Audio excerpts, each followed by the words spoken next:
নবীজি আমার হাদিসের মধ্যে বলেন সালাসু দাওয়াতিন মুস্তাজাবাতুন লা শাক্কা ফি, তিন ব্যক্তি এমন আছে যে তিন ব্যক্তি আমার আল্লাহর কাছে দোয়া করতে দেরি, তাদের দোয়া কবুল হতে দেরি হয় না। বলেন না সুবহানাল্লাহ।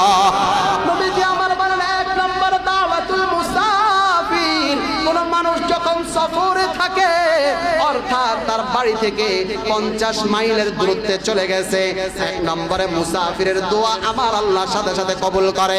এই জন্য আপনার বাড়ি থেকে অথবা আপনার পরিচিত কেউ যদি উমরায় যায় অথবা হজে যায় অথবা তাবলীগের সফরে যায়, তার কাছে যাইয়া তাকে একটা হাদিয়া দিবেন, হাদিয়া দিয়া তার কাছে দোয়া চাইবেন।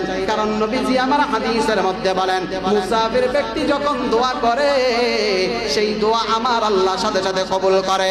দুই নম্বরে হলো দাওয়াতুল মাজলুমি, যেই ব্যক্তি মাজলুম জুলুমের শিকার হয়েছে সে যখন দোয়া করে আমার আল্লাহ সাথে সাথে কবুল করে নেয়।